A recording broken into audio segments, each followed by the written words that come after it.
Good evening, everyone, and welcome to the Kodiak Island Borough Assembly Work Session. We're located in the Assembly Chambers. It is Thursday, September 8th at 6:30 p.m. Just as a reminder, work sessions are informal meetings of the Assembly where Assembly members review the upcoming regular meeting agenda packet and seek or receive information from staff. Although additional items not listed on the work session agenda are discussed when introduced by the mayor, Assembly, or staff, no formal action is taken at work sessions, and items that require formal Assembly action are placed on regular Assembly meeting agendas. Tonight, we will start with citizen comments. You can call in for a citizen's comment at 1-907-486-3231 or call in on our toll-free number 1-855-492-9202. We have some people in the audience tonight. As a reminder, comments will be limited to 3 minutes per speaker. We ask that you remain respectful and try to address your comments to the entire Assembly and not one person as an individual. We are open for comments.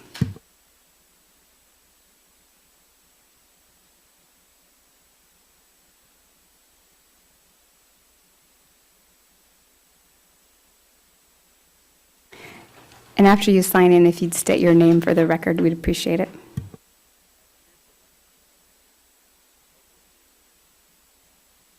I got a little bit insulted in implying that only a handful of people care about the rocket launch facility and the impacts it has. I was a naysayer on the rocket launch from day one. I'm a commercial fisherman. I think you guys need to decide, where the economic footprint is. You want to shut down week-long windows for launch in the middle of the pollock season, salmon season, halibut season, on and on and on. And I'm not for giving them any more land. I'm not for cutting off any access to anything that they said they weren't going to take in the first place. And I think it's just outrageous that we're having this conversation. They're very successful at blowing shit up. And they haven't been launching, and the economic footprint from them versus what we get from our fishing community, you guys really need to think about that.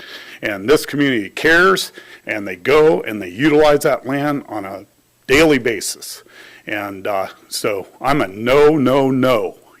Keep them in the footprint they are, and if not, run them out of town. That's my comments for you. Thank you, Alexis.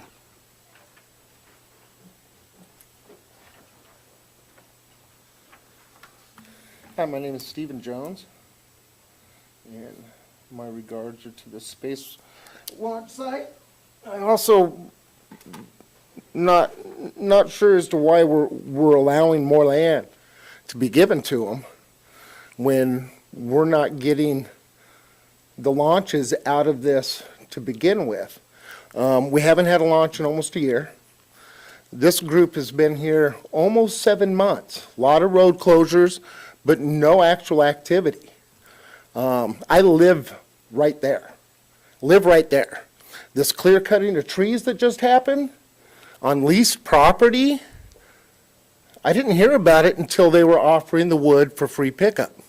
Never heard anything about any of it until there was a free wood pickup. I didn't know about the cutting until I actually went up there and saw it. They were cutting wood on leased property from the borough. Not their property, leased property from the borough. The amount of concrete slabs that keep going up out there continues to mean less land. The usage out there has been incredibly poor. I live there and don't know when I can get in and out of my house. It's very concerning, medical reasons and other reasons. They're talking about moving where they put the road closure, cutting off more land and more access for me to get to my home. There is no need for them to have more land. I don't see any reason why we're doing anything extra special for them when they aren't actually bringing in the launches that they've talked about. Like I said, we haven't had a launch in almost a year. This group's been here almost 7 months. This is a test facility. This isn't a get all your stuff together here facility and launch your missile. They should come here, be ready, launch their missile, and leave. They shouldn't be closing roads for an entire summer, stating they're closing the road, people don't go out there, and yet the road isn't closed. I'm planning my days, my trips to town over road closures just to find out I could have come in whenever I wanted because they didn't actually close the roads. I go on their website to check on these road closures. There are no daily updates. No daily updates. So I cannot verify whether I can come in or out. I mean, I live there and I don't know what's going on in my own neighborhood. There's only about a dozen of us that actually live right there on that side of the hill. And I don't think any of us are getting a fair shake. Thank you. Thank you.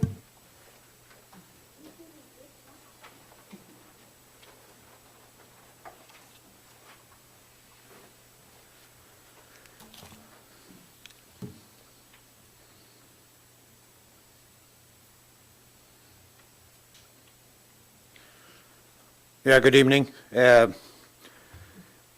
the record, Paddy O'Donnell, I'm president of the board for Alaska Whitefish Trawlers. I didn't hear anything about this launch until this morning, local notice to mariners at 7 a.m. or whenever after that I got the email.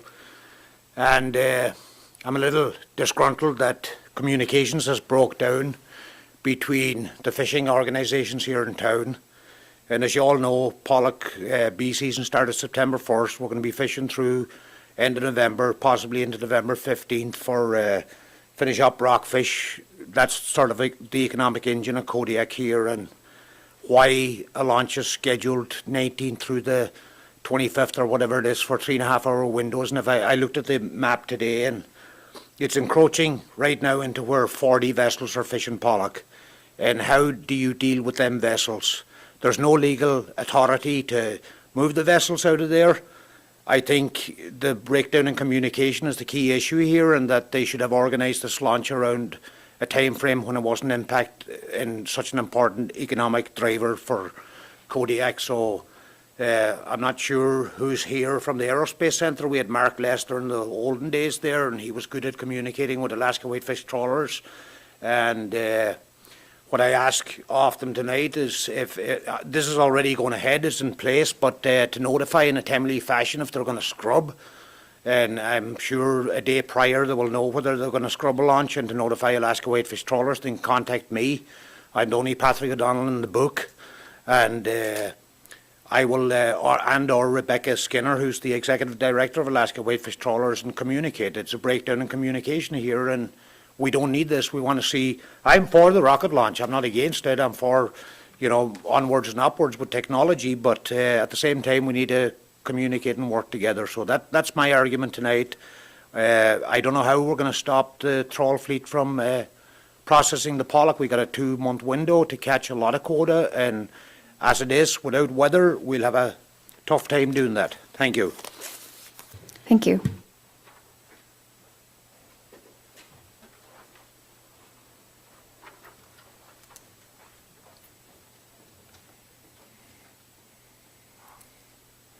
Good evening. My name is Dan Rohr. Thanks everyone for being here. I just want to comment in regards to the rocket launch facility, the master plan, the update to the ILMA, and just road closures, exclusionary zones, and reducing the overall boundary. So I encouraged you guys last week to take a look at the master plan. I realize it's 325 pages long. It is a daunting read, but it's actually pretty interesting in a lot of areas. And throughout the document, as I reread it this last week, it just repetitively, over and over and over again, references the desire to limit impacts on people. So Mark Lester and Craig and the board of directors and the community of Kodiak worked for a couple of years on a master plan. The board of directors for the rocket launch facility has approved that. It's on their website. And so I would like to see us as a community encourage the rocket launch facility to work within the boundaries of their master plan. Their master plan had a couple of objectives, and one of the objectives of this master plan effort is to accurately define the boundaries of the PSCA lands under ILMA. Another thing was to look at, is it possible that over their master plan that they wouldn't actually need all the 3,700 acres they currently have? I quote out of it, "It has been presented in this plan that it is feasible to reduce the current ILMA boundaries and to designate a portion of the spaceport at Narrow Cape as a non-development reserve." And this is presented in the land use section of it.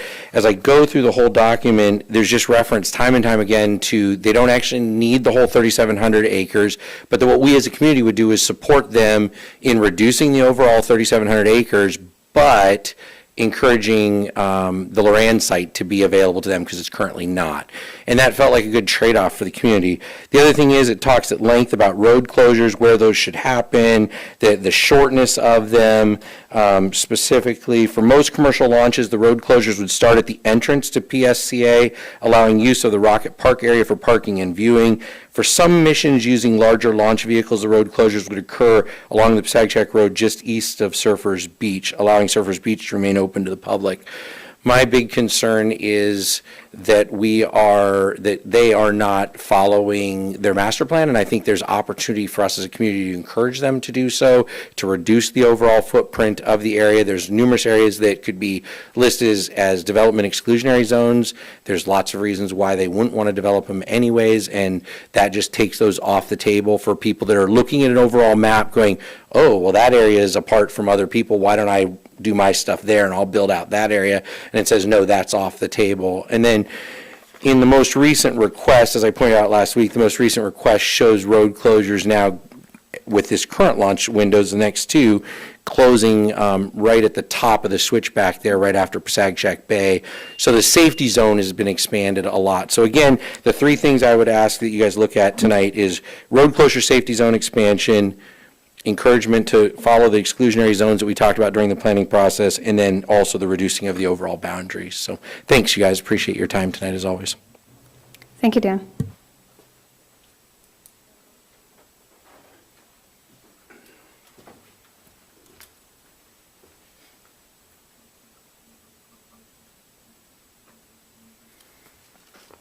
Hi, my name's Carl Hertz. I'm the Vice President of the Kodiak Economic Development Corporation, and I just wanted to take a minute to thank you for considering resolution number FY 2023-12, funding for the Economic Development Corporation. As we kind of joke around, KEDC, economic development isn't for amateurs. We're doing our best, and Kodiak is poised for some really great opportunities, but it takes resources to try and work on those opportunities, get the grant funding, and so forth. And so thank you for that. KEDC is a 501c3 nonprofit organization.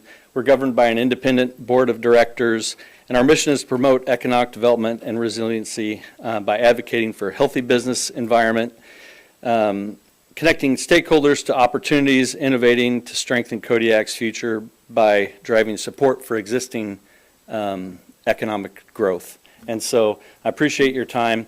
We have lots, as I said, poised for some great opportunities, from mariculture to housing to all different kinds of things, but we do need the borough's support. Thanks. Thank you, Carl.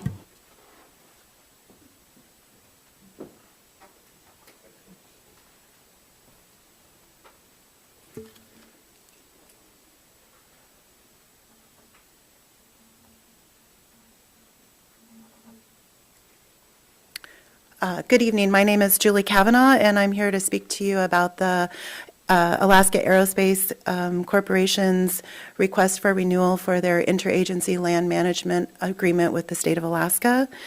I would like the borough to consider opposing their increase in their footprint and the inclusion of additional road closure points along the road.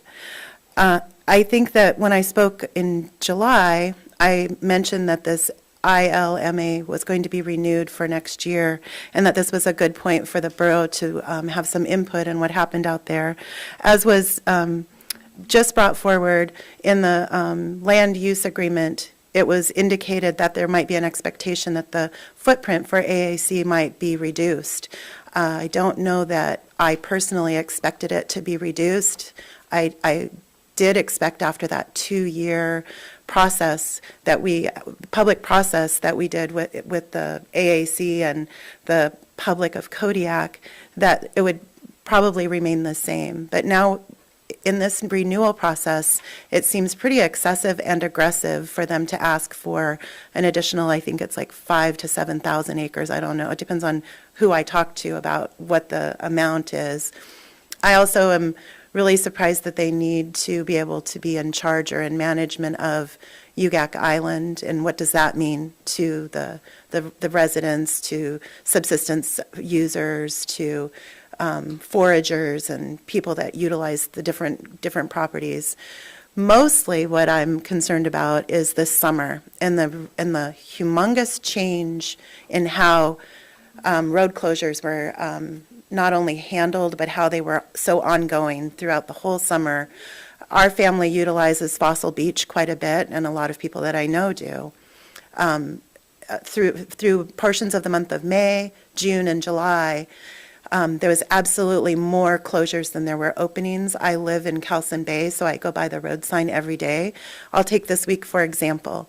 They advertised Thursday being closed, and at noon on Thursday, they changed it to Friday being closed. So if you don't go by those signs multiple times a day, you can't make plans to go 40 miles to Fossil Beach and back. And as I stated in my other statement, it's utilized by a lot of different people. It's one of maybe 4 or 5 beaches on the road system that can be utilized without a permit from a private landowner. And it really concerns me. I think that the lack of communication and the lack of public notice just really seems a little bit disingenuous to me, or maybe even a lot disingenuous. And I'm really disappointed in the breakdown of communication. I'm a commercial fisherman. We have pollock, salmon, crab, jig fleets. We have cod going on right now, and they don't want to tell us what day they're going to close on that launch window. That's been expected in the past. The road closures that we just go on and on and on and on, where we can't take our family from out of town, out the road. We don't even know when to schedule them throughout the summer for them to fly in from a different state so that they can go to Fossil Beach and recreate out there. Thank you. I could talk for another half hour, but I'll leave it at that. Thank you, Julie.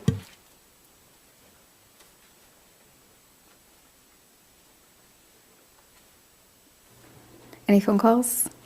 All right, anyone else tonight for public comment? All right, so the next thing on our agenda is a discussion with Alaska Aerospace Development Corporation. We have Milton Keeter here tonight. Thank you for being here tonight, Milton.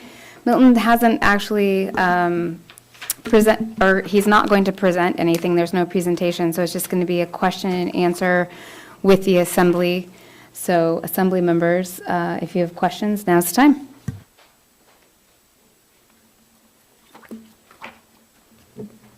Mr. Smiley. I guess my first question is, why aren't you following the plan that had been worked out? I think the easy response to that is I believe we are following the plan as far as I'm aware of. I think there's some misinformation and miscommunication on what's actually going on and what the plan is. We could start talking about the increase in the footprint, which is not an accurate statement. We are not trying to grab any more land. It's simply an update from a previous license and application that we had. Those areas that we're talking about that roughly add up to 7,000 acres that people are perceiving to be an extra amount is actually dedicated as expanded safety areas only for a launch operation to protect the public. So that is not, it's a misinformation that we're actually increasing our footprint. We have no intentions of that.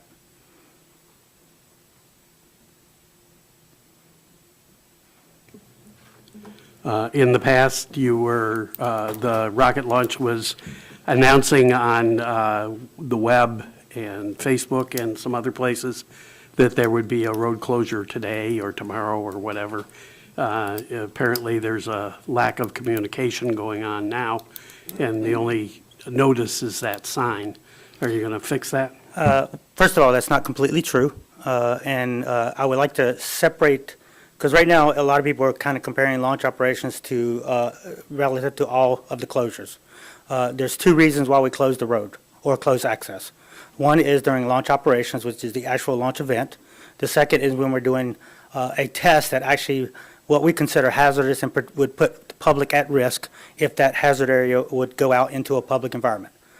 So up until the new launch window right now is roughly 19th through the 26th.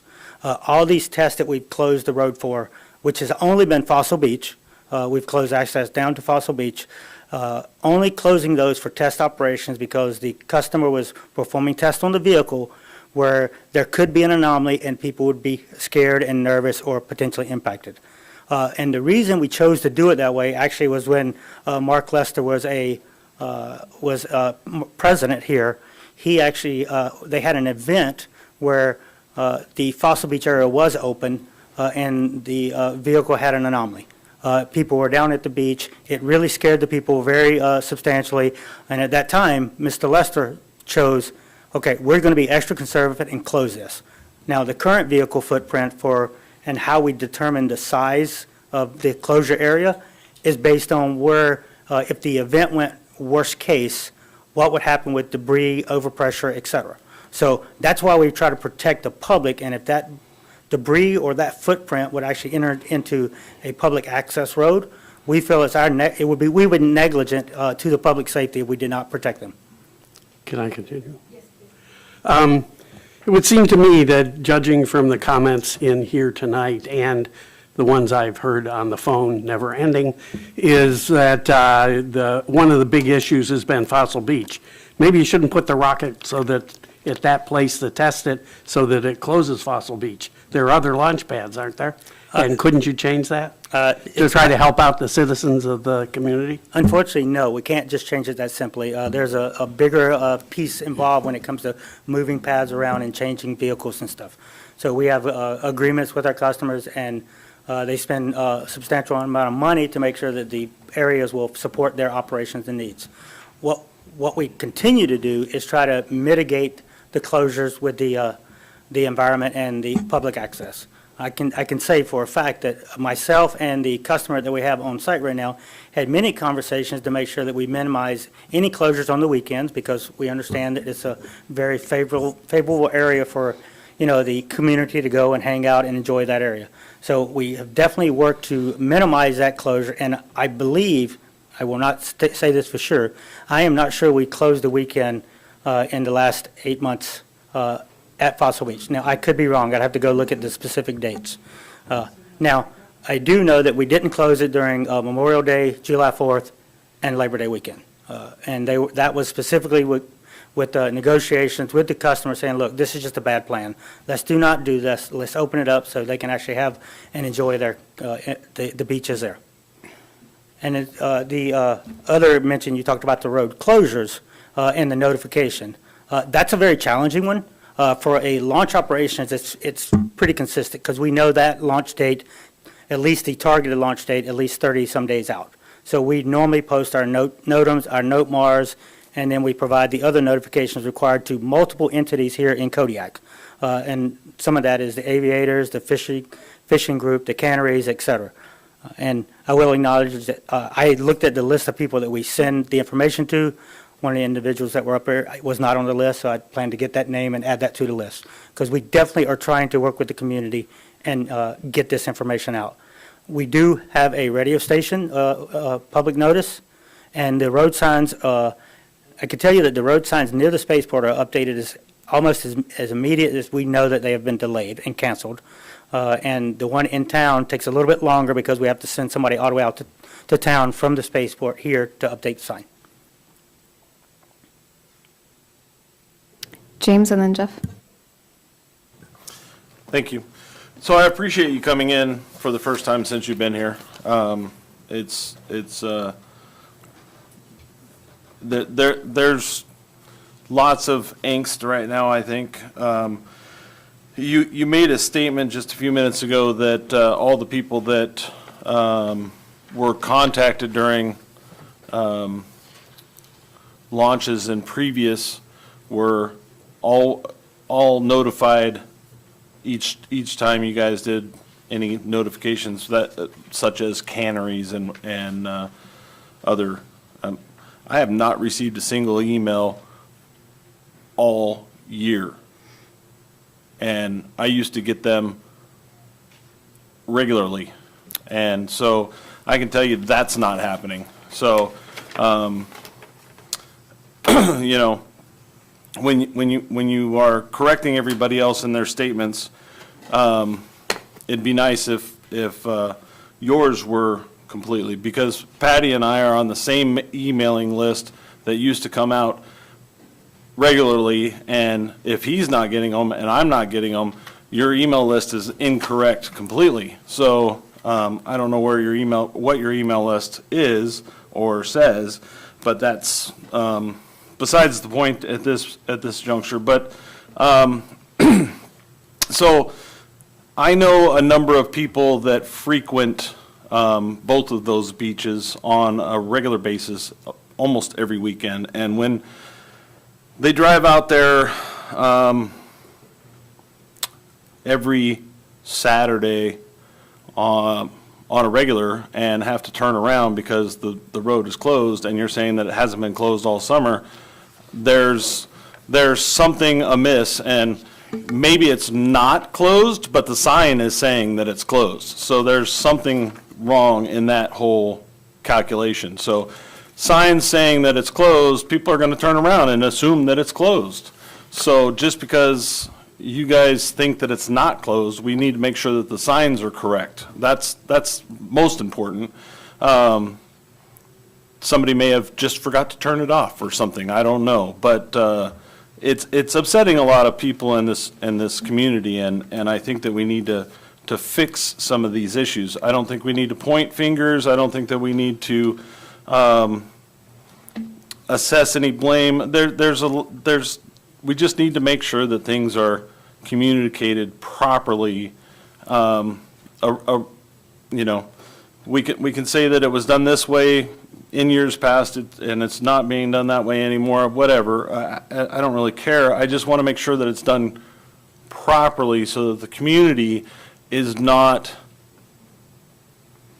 put out of place. I mean, if somebody is taking the time in this particular year when they're trying to have a relaxing vacation, and I realize that I'm getting off point, but if they're trying to take a relaxing vacation weekend out the road, and they decide to go to Surfers Beach for the weekend, and they get turned around because of a sign, they just spent a tank of gas to get out there, and that's not cheap anymore. And that's unfortunate, because they just wasted a whole weekend trying to do that. And I realize that it's actually a lot of people, and it kind of upsets me. I don't get time to do that kind of stuff, but it just you know. The other thing is that, you know, we as a community want the spaceport. There's a lot of people that didn't. I realize that, but we would like to keep the spaceport active. But if it's going to cause this much problems, then it's really not worth it to us. And how do we fix that? That's why I think that you were invited to be here. Is how do we fix this? And if you don't have anything to provide other than this person's wrong or this statement is wrong, it doesn't seem like you have a lot to offer in this particular instance. May I? Well, first of all, I understand your frustrations and statements, and I would like to go back on the one where you said you have not received an email relative to the notifications. And I just was looking at it and try to figure out why. Typically, we do not notify the fishing group and the canneries unless we're closing the waterways. All the testing we've been doing this year has been just the Fossil Beach local, so we did not actually close any of the waterways, so it would not have impacted them. So I said that we had notified the agencies, but for the testing operations, we would not have, and we can notify you if you'd like to for education, but typically for a launch operation, that is what's going to impact the waterway aspect. And if you tell me that you would like to be notified for all of them, I will be happy to make sure that we notify each agency for both testing and launch operation. I am totally okay with that. But I wanted to at least respond to that because you were accurate in your statement. As far as the road closure signs and updates, I can tell you that is the biggest challenge that we have, trying to update those quickly in a timely manner. Unfortunately, testing operations, you go plan one, things don't happen, you have to move it and cancel and redo it. So initially, we only had one road sign. I remember roughly 4 or 5 months ago, I happened to see a comment, somebody said, well, wait, if you're coming from Kodiak or you come from Passagshak, you actually won't see the sign coming from town. So what we did is we took an initiative, acquired 2 more signs, coordinated, got those posted in 2 different locations so we can capture that weakness that we identified, which was clearly a weakness. So we continue to try to figure out how to do the updates as quickly as possible. The one at Java Flats area, that is the toughest one because we're all 45 minutes away from town to do that. If you want the most up-to-date, that is the real live update, will be the hotline that we have, which is why we put that on the signs. And I will admit that when we first did the road signs, the way the message was put on board, it would start out with Fossil Beach closed, and the next page or 2 is when they had the date and time. That was a huge problem. So I think I may have noticed that after I had a conversation with Dave, and we went back and looked at the signs, and now we're trying to put the date, the closure, and the hours all on one page, typically the first page. That way, what was happening, I believe, and I don't know for sure, but I know when I drove by it, I said the same thing, which is you go by and you see the sign that says Fossil Beach closed, you missed the second page. And the presumption was, and it was a fair assumption, that the road was closed every day. It wasn't, but we still have the challenge that you've stated, and I know that the community has stated that how do we update on a real-time, real-live basis? I don't have an answer for that other than the hotline currently. I wish I could. One option that I'm starting to look at is work with the Department of Transportation to see if they could post something for us. So I'm looking and I'm willing to listen to other options because I want to try to provide the most up-to-date information to the community as possible. I took this job, not necessarily just for the job, but because I love Kodiak. I've been coming here for 6 years, and I really love this place. This community is incredible. So I myself want to make sure that I work with you guys and the community to try to figure out how we can minimize the impact, but still execute, a business operation that really brings in a substantial economic impact to the community. Jeff? Thank you. Milton, thank you for being here this evening. I just have a couple of points. I think community comments spoke loudly and pretty clearly, and I hope you heard those, and I hope you took notes on those. A couple of things for me that I find challenging. You had said earlier, and I'm not trying to point fingers, so please don't hear that from me, but you said you're trying to work with the community. I also want you to be aware that the community is trying to work with you, right? And the community is showing up this evening to give you feedback to say these things aren't working. I'm hearing from members of our fishing fleet.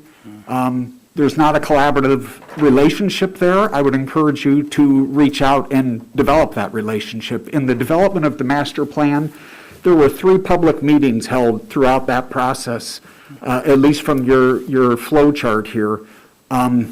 And I think the feedback this evening, you need to start going back to those kind of efforts and outreach to this community and talking with folks. I can respect that it's a 45-minute drive from somebody from the launch site to come out and deal with the sign at Java Flats. So maybe find a different plan for who's going to deal with that sign. Because it's a big inconvenience for folks in the community, too, that are coming down the road and having to turn around, right? Like they're spending 20 minutes from town to get to Java Flats to turn around and drive 20 minutes home because the sign tells them now it's closed. So one way or the other, somebody's burning gas unnecessarily. There's a better plan for that. I would share with you the emails, the phone calls, and then the feedback this evening. The biggest thing that I'm hearing from folks is a lack of communication. That is the biggest thing. Right. We heard that from the folks in the fishing fleet this evening. I've heard that from community members myself. I don't go to Fossil Beach anymore. I gave up on that years ago. It used to be a place that my family would go to frequently on the weekends. We had enough. We found other places to go and gave up a place that was very special to us. But I don't waste my time anymore. It's not worth the aggravation that I feel when I go down the road and see this. I'm hearing from folks, and I'm reading emails that are saying throughout the summer, they were turned away. So whether there was a closure or hazardous waste or whatever you want, we term it, you're saying something different than maybe what a security officer is telling members of the public that are trying to go to Fossil Beach this summer. So they were turned away at the top of the hill. They weren't even turned away at the entrance. They were at the top of Fossil Beach and turned away by security officers on 6 occasions in one email we received.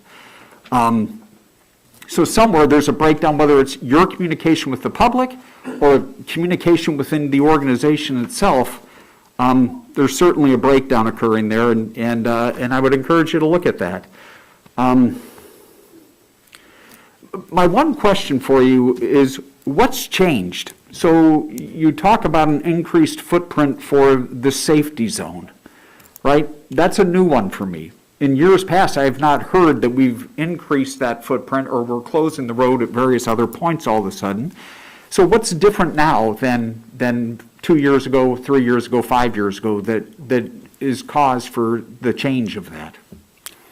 Okay, let's start with, well, I'll go ahead and answer that one first. So as far as the footprint and the size, nothing has changed. This has been the expanded safety area, roughly the 7,000 have been here, I believe, don't quote me because I was not here when it actually was signed, but I want to say it was in the early 2000s, mid-2000s maybe, where the 7,000 foot, which is, there's 2 areas, which is the UGAC Island and the expanded area back behind it. The purpose of that is to protect, as the vehicle flies out, if they had a problem or an explosion, it protects anybody from in that area. So that would be that area, and that has not changed.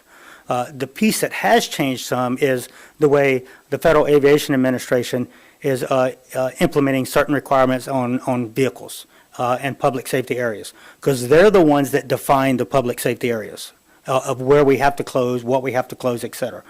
We can negotiate, we can try to minimize that closure, and I'm already working with them on multiple levels to try to change the way they're implementing some of their requirements. Some of that is because they have a new set of requirements. So now that's why we are fighting the FAA really to help them understand that the way they're trying to implement this doesn't work. One, I think they're implementing it a little bit out of scope.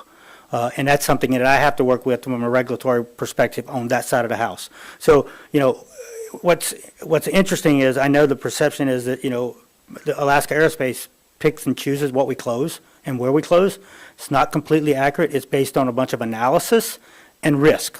And then FAA identifies what is the acceptable risk for public safety. And that drives those numbers. So it's a couple of combination of things that are driving some changes to the road closure type areas.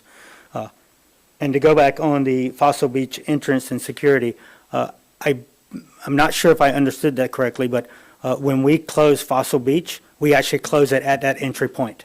Because right inside that gate where you would go towards the rocket, that's actually, that distance is safe. The problem is as you go down Fossil Beach and wrap around, going back to the ocean, now you encroach into the hazard area where we have to protect. So it's better control point for us to control it at the entry point of Fossil Beach. And I will follow on to say, we continue to try to figure out how to minimize this every day, because I understand the value of this.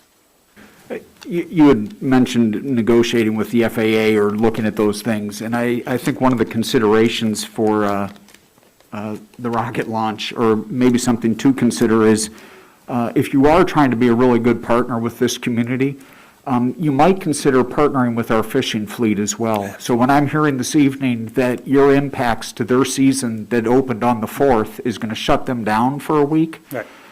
It's a short season. And that's a driving factor for a lot of our families in this community. And that's income to the borough, and it's income to those families. And those fish don't wait. Right. Right? Yeah. The fish are here, the fish are gone. They're not going to sit around and wait for a closure period.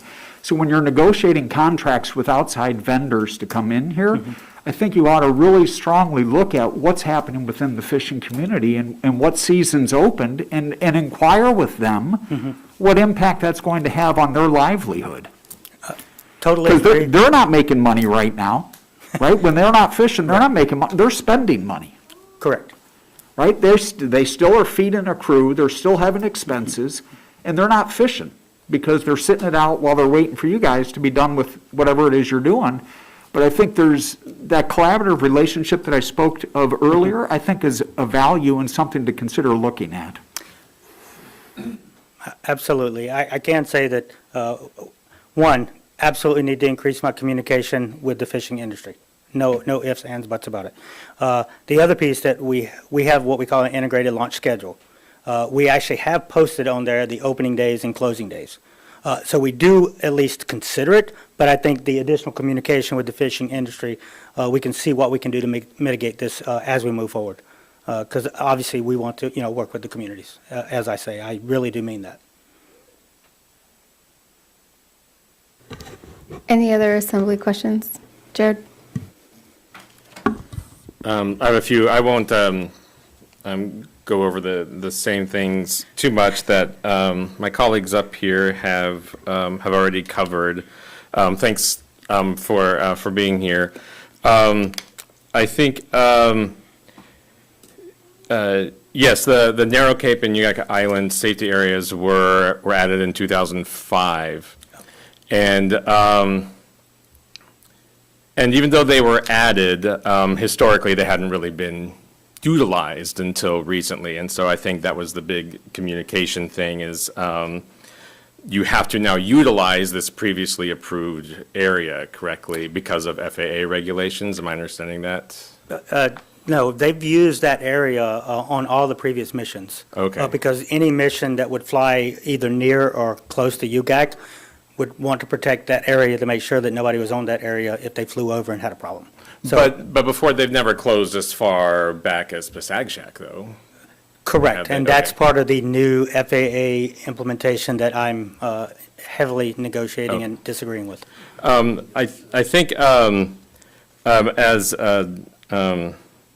Jeff mentioned and others, yeah, I think a key point of any outreach plan that you have, and I'll ask about that in a second, is, I think you've probably, hopefully have learned this, Kodiak is an extremely smart community. That's why I stayed here. These people are super smart. So I think if you could meet with them and explain what has changed with the FAA, then that would probably increase that, or provide for more effective communication.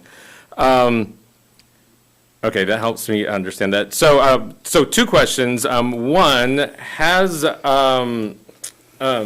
your organization, do they have plans or have they already enacted some plan to study your economic impact on Kodiak? We have not completely did that. I know that, I believe Mark Lester, or one of my previous predecessors, did something early in the days. I don't have much confidence in it right now. What I can tell you, because I talked to my current customer, and who has been here roughly since, let's say, late October, early November, and I talked to him, I think, a week ago, and I believe he said he believes his company's put anywhere between 8 to 10 million in this economy. And that's just that customer. And that's not including the typical, Alaska Aerospace and the spaceport personnel type impact.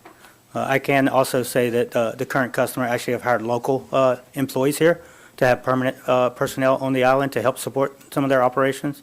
And they continue to look at what size footprint they actually want to have here as a permanent employee staff.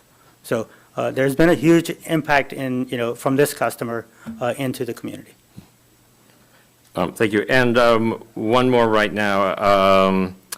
What is your outreach plan? I thought I had a good plan before I came here and heard some of the comments, to be honest with you. So I think that what I'd want to do, and I actually got a chance to meet Dan Aurora earlier today, I think I'd like to sit down with him in some one-on-ones and see what we can do together to come up with what's the best for, getting the outreach to the right people here in the community. And I reach out to Dan only because I know he's got a long history here, and I'd hate to, get the borough involved in that level. I'd love to have some private conversations to come up with ways that we can do that.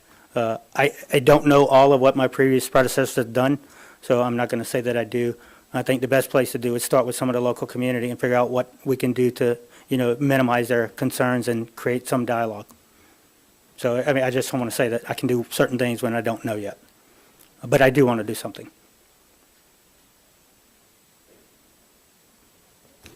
Any other assembly questions? Scott? The 8 to 10 million, are you familiar with how much the fishing industry is worth in Kodiak? No, I would not even close to say I that. suggest you find out.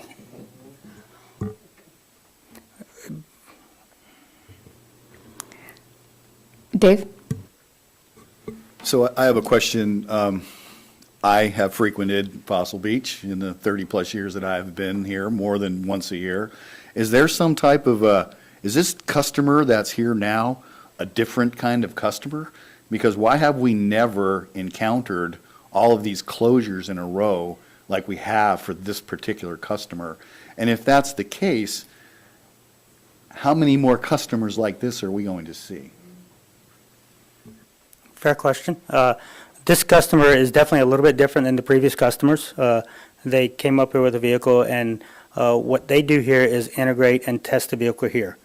They do a lot of testing at their home base, but then once they get each stage here, they have to do a certain level of integrated testing with the vehicle put together.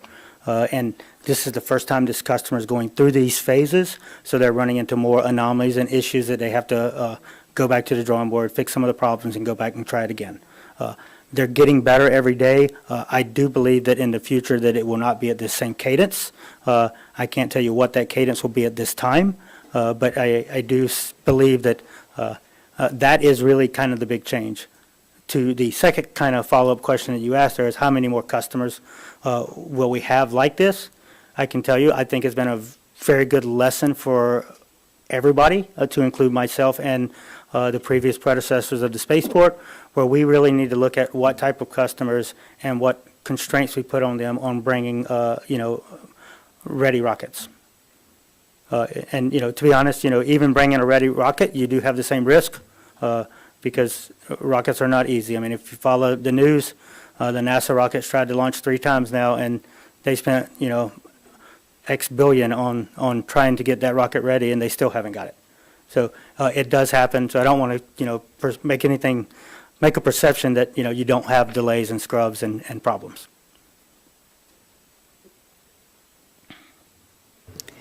Thank you, Dave. Milton, oh, sorry. I was going to ask, but we're going to let Joe go first. Joe? Thank you for showing up here. I think I don't have any more questions or anything to add to what has already been said. I think the audience and the Assembly have articulated the problems pretty well, and I hope you have good note-taking abilities.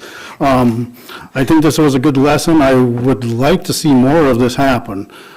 This seems like it is a good thing. You get to know us, we get to know you.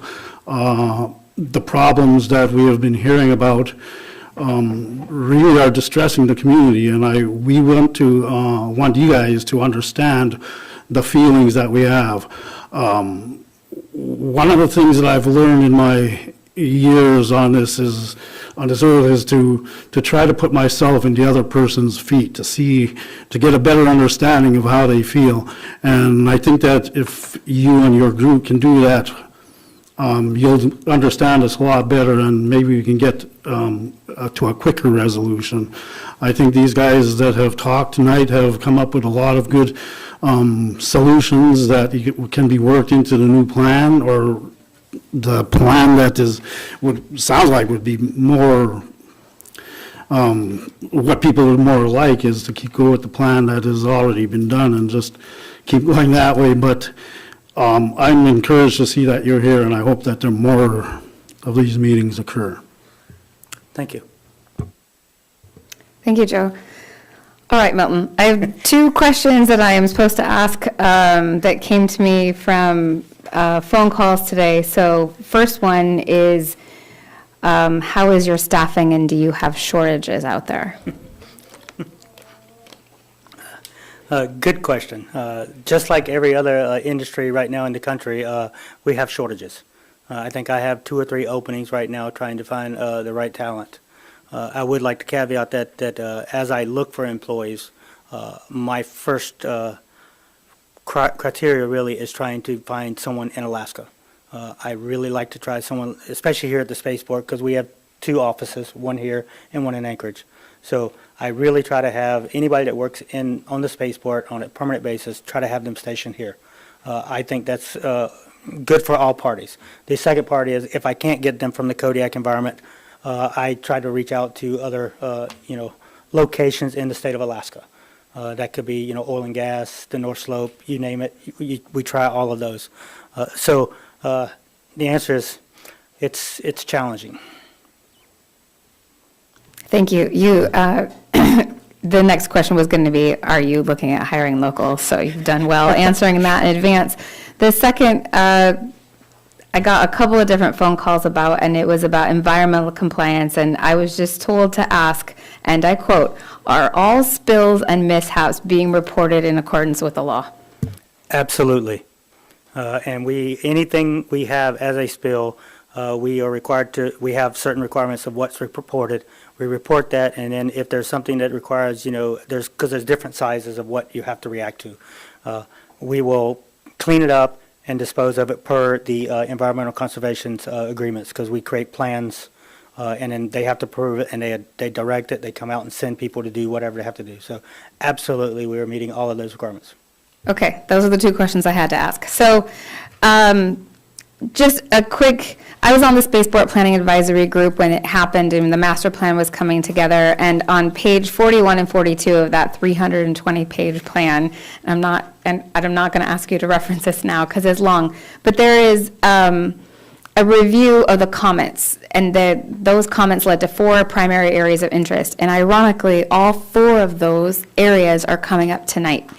And so in your actual master plan, it's 1-12 and 1-13, just by the page number in there. But it is exactly the things about having access to public and private lands, working with the fishing fleet, closures of the waterways. And so I don't know how you'll feel about this because not everyone likes Facebook, but we have an entity in our community that successfully speaks of the schedules, and everyone is like, thank you for telling us, and that would be the Alaska Marine Highway System. They have their manager down there just says, she does it on Friends of Kodiak and she does it on Humans of Kodiak, and she's like, hey, the ferry is early. Hey, the ferry is late. Hey, the ferry is broken. Hey, and people, instead of being mad about it, are like, thank you for letting us know, and they can make their plans from there. So just that simple step, you don't have to drive 40 miles into town to change a sign. You just update Facebook. And it would just be, I know there's rules around that and security clearances and Facebook accounts, I get that. But if you could just name one employee that is there consistently that could update that, that would alleviate a lot of heartache. I don't even have to leave town, and I would know that it was going to be closed before I got there. So that's the thing. The other suggestion would be working with the Kodiak Police Department and Nixle. Nixle announces road closures and special occasions going on. That might be another way. It's an app on your phone. Not everyone has it, but perhaps you could reach more people that way. And summary, because I love summaries. From what we heard tonight, I definitely think you should update your email and phone call to stakeholders list so that those people that you think are getting notified are truly being notified. There has to be a method to update the sign closer to town in a more efficient way. Hire someone in town that is at home that can run out there, pay them $10. Yay, it'd be easy. I have a teenager. No, she's at school. Never mind. Funny story, Dan. Obviously, the fishing community, it is very disheartening to hear the closures happening during their opening. So we definitely have to work for them and make sure that they're included on your lists. And I think the biggest thing that you can do, and maybe the most impactful thing, is evaluating your types of customers and what kind of closures that would cause. And I don't know your business plan, and I don't understand all of that, but because you brought it up, that sounds like a really great way to increase the safety of people who live in that area and access to their homes, and make sure that we are doing the best that we can to serve the community out there. And that's it for me. Is there any other Assembly member comments or questions? Jared? Just one quick, you're talking about staffing, and I looked at other aerospace agencies around the country, and several of them have a public relations, public liaison officer. And I think that would probably help solve a lot of some of these issues, if you can fit it in. Sorry, taking notes. Milton, thank you so much for being here. And just for the public's knowledge, that phone number that you can call on road closures is 833-PSCA-321, like a countdown. Until Milton told me that's what it was, I did not get it. So now I feel knowledgeable. If you have emails or you'd like to send feedback to Alaska Aerospace, they have an email address that is info@akaerospace.com. That gets filtered out to the people it needs to go to. It won't go directly to Milton, but it'll, if it needs to, it'll get there. So that's a way to contact them if you need to. And with that, we will end that agenda item and move on to the next item on the agenda, which is a presentation from Providence Kodiak Island Medical Center and Carl Hertz. Thanks again, Milton.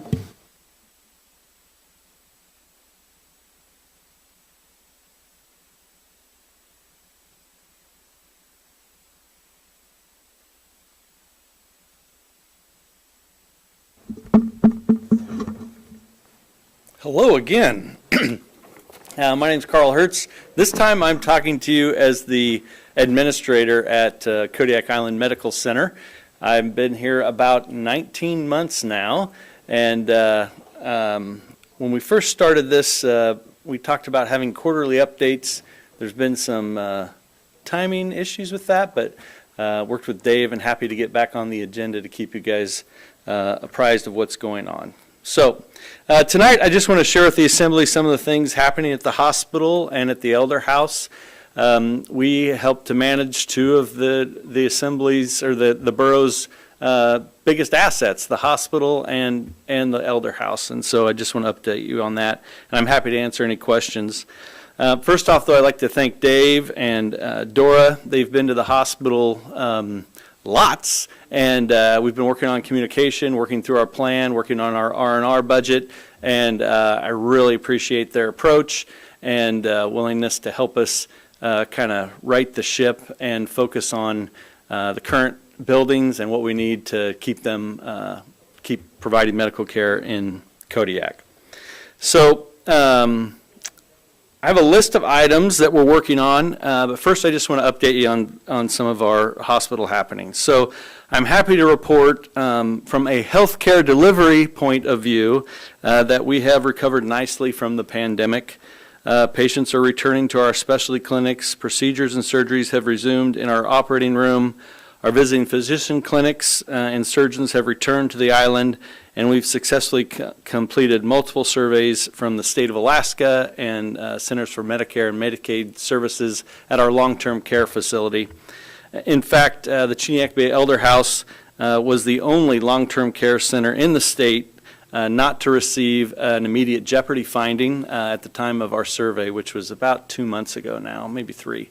And so that's a big deal for Kodiak. It's certainly a big deal for the residents who live in the Elder House, and super proud of our staff that keep them safe and love them every day. Our hospital CMS survey, the window is open. We are past due, so they could show up anytime. We are a joint commission hospital, which is kind of CMS Plus, so we use that outfit to survey us, and so we anticipate them to be here anytime. In anticipation of that, our then Senior Manager of Quality set up a mock survey where we basically had folks from other Providence facilities come in and act as if they were doing a CMS survey, and went through the buildings. We found lots of different stuff. We basically filtered them into either life safety issues or clinical issues, and then we started assigning leaders and going down systematically through the list to prepare for the real survey that should be coming anytime. We did receive the 2022 Practice Green Health Award for making significant progress towards our environmental performance goals. It's a Providence goal to be carbon neutral by 2035, and so we continue to work on those things. Everything from reducing waste to working on recyclables to energy saving measures. We're in the process of welcoming a new palliative care provider to Kodiak. Her name's Erin, and her practice will be up and running this November. She's on island now. She's actually the first employee of the Providence Medical Group to work in an office in Kodiak. And so that group handles all kinds of primary care and specialty care out of our Anchorage bowl primarily. And now she lives in Kodiak, relocated here with her son and family, and her husband and family. And so we're super excited to be able to provide that service to the community. We continue to work on our core leadership team, adding great people from across Alaska and beyond. We have a new director of nursing at the Elder House. She comes to us from Anchorage and has a quality background. We have a new executive director of nursing. She came from Texas. Her name's Lori. I think she might hold the record for the fastest person to arrive on Kodiak and actually buy a house. And so she's only been here a little over a month and closed on a home, planning on closing on it next month. So we're excited to have Lori here.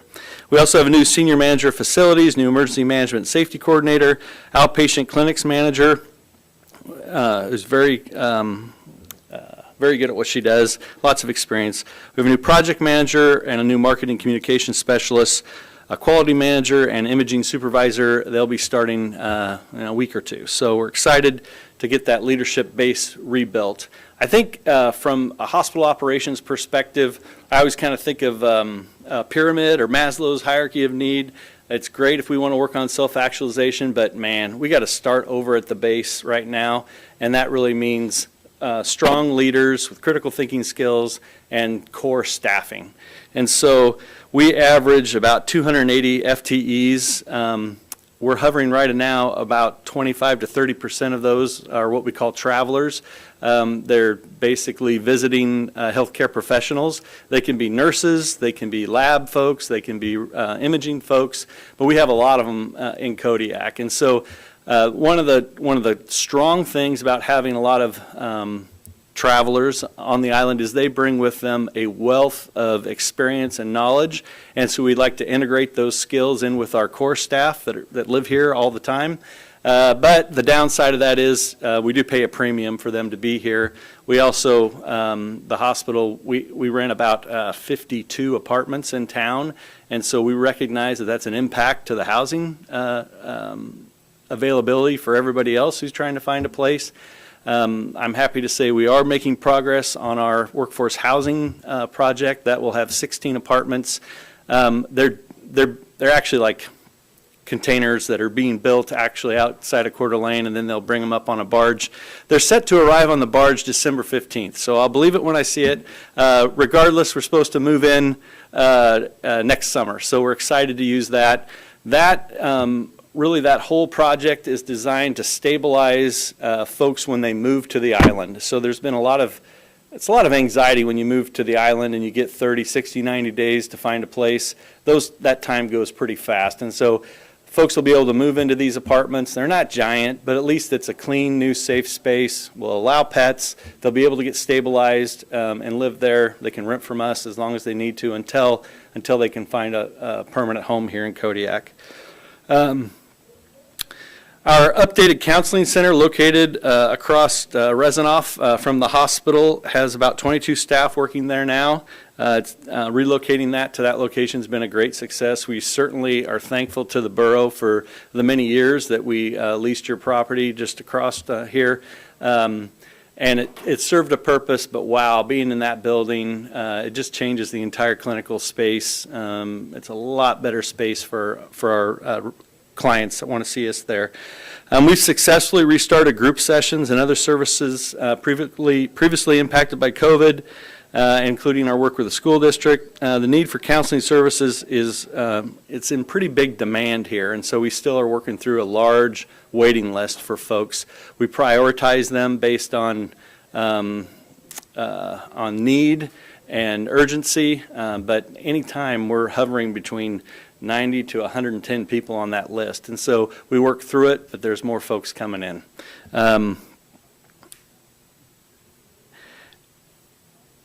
The items that I just wanted to update you on about the building that Dora and Dave, we've been working on. One is we've been working on a long-term care center, the lease language. That was something that was started back with Michael. It's gone through the cycle a few times.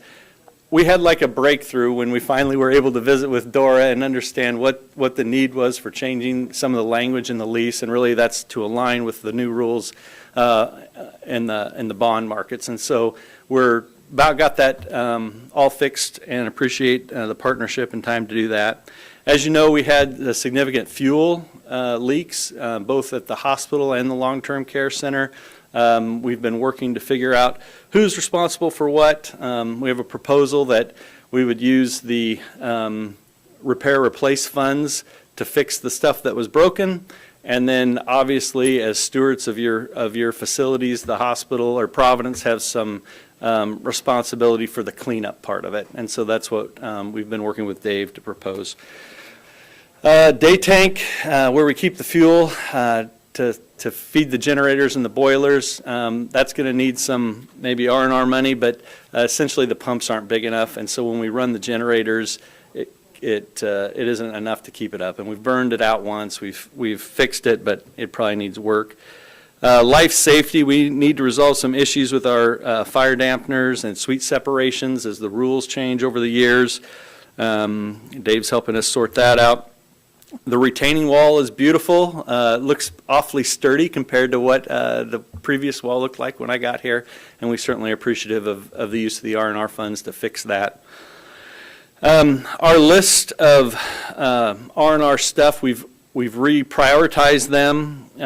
Probably at the top of our list right now is what we call a sterile processing department, but our autoclaves and sterilizers.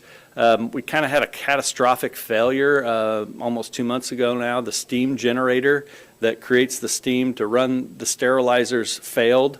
Dave was able to work with us and authorize some dollars so we could get a replacement generator on the way, and we were only down about a week. We were able to shift schedules around. We had enough instruments that were already processed, so it didn't impact any emergent surgeries or any of the scheduled surgeries. We did have to move a couple, but really appreciate his help in that. Ultimately, that sterile processing department upgrade, we need to upsize the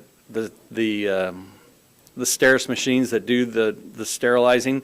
So there's going to be some impact to some construction, moving some walls, and then everything starts to cascade from there. So we have issues with airflow, volume, air handlers, things like that. And so we're again working with Dave and his team to figure out how we want to tackle those things.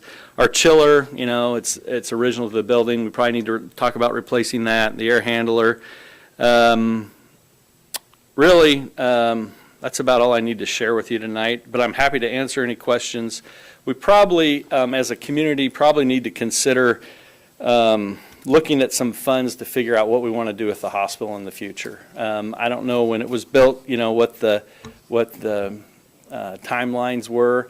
What I would say is the best practices and the way we handle healthcare now is completely different than how we handled it when the structure was built. And so everything from CT machines to the size of the sterilizers to the equipment that's running our lab and overheating and overtaking our air handler system, like everything kind of needs to be looked at. And so you might consider some funding at some point to do a study to consider what the future looks like for the medical campus. With that, I'll let you go unless you have any questions. Any questions from the assembly? Jared?